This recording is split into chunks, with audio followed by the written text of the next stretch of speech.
Il est 8h sur Studio Qualité à Jérusalem, 7h sur Radio J à Paris. Bonjour à tous et bonjour à toutes.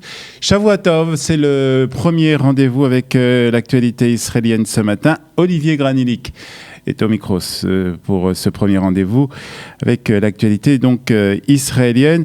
Et bien entendu, c'est la proposition de paix qui est au centre de l'actualité ce matin. Il s'agit d'une chance historique qu'il ne faut pas rater. C'est ce qu'a déclaré hier le Premier ministre israélien en parlant du deal du siècle qui doit être dévoilé par le président Trump cette semaine à Washington. Une opportunité de la sorte n'arrive qu'une seule fois dans l'histoire et nous ne pouvons pas la rater. J'ai bon espoir que nous sommes au seuil d'un moment historique pour notre État, a ajouté hier Benjamin Netanyahu dans un message délivré sur les réseaux sociaux. Benny Gantz a lui aussi été invité par le président américain.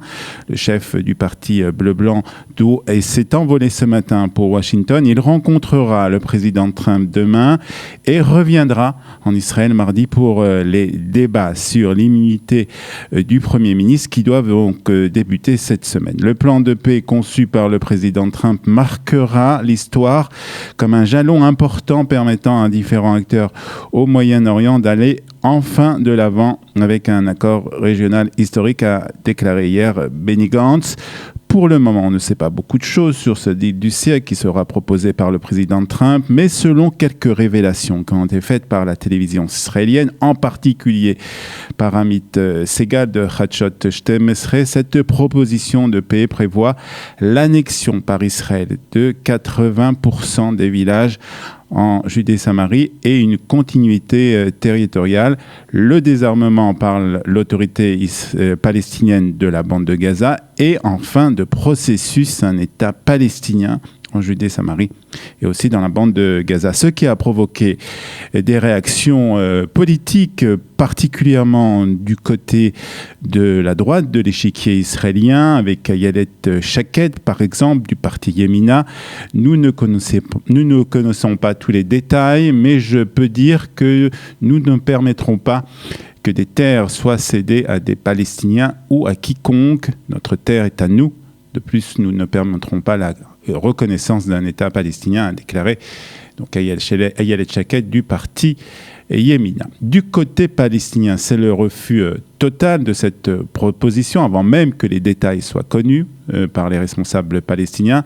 Ces mêmes responsables palestiniens ont parlé de déclaration de guerre de la part de la Maison-Blanche. Ils ont ainsi averti que le plan du président américain déclencherait une nouvelle vague de manifestations de masse en Judée-Samarie, dans la bande de Gaza, soulignant que le plan ne changerait pas la réalité sur le terrain en ce qui concerne les Palestiniens.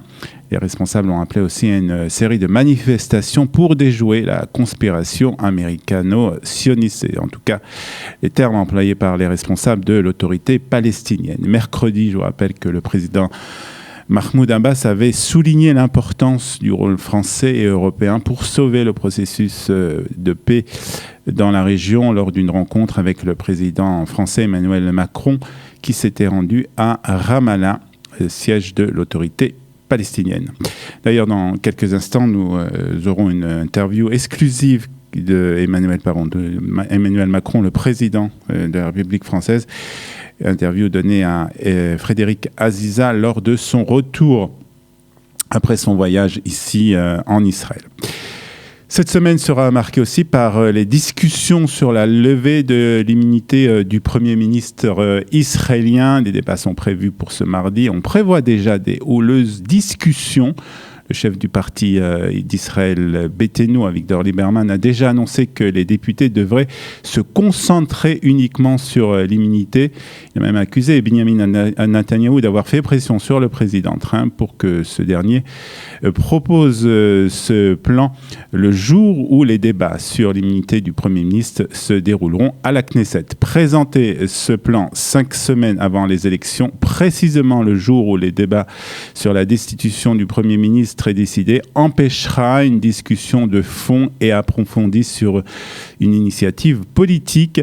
C'est ce qu'a déclaré Avigdor Lieberman et a ajouté: le ciel ne s'effondrera pas si le plan du siècle est reporté au 3 mars, c'est-à-dire le jour après les élections qui doivent se tenir ici en Israël. Puis sachez aussi que 6 ballons incendiaires ont été retrouvés ce week-end dans plusieurs endroits dans le sud d'Israël. Des ballons qui ont été envoyés depuis la bande de Gaza. Ils n'ont causé ni blessés, ni victimes, ni dégâts, pardon. La nouvelle méthode des Palestiniens est d'envoyer des ballons incendiaires auxquels sont attachés des bombes RPG. Les démineurs ont neutralisé tous les engins. En représailles, l'armée israélienne a visé cette nuit plusieurs cibles du Hamas dans la bande de Gaza, en particulier des dépôts d'armes. La police israélienne rappelle au public qu'en cas de découverte de ballons incendiaires sur le terrain, il faut immédiatement s'en éloigner et prévenir les autorités concernées. On termine par la météo israélienne de ce dimanche 26 janvier, 29 Tevet. Il fera 14 degrés à Tel Aviv, 8 ici à Jérusalem, 12 degrés à Haïfa, 14 degrés à Beersheba et 17 degrés à Eilat.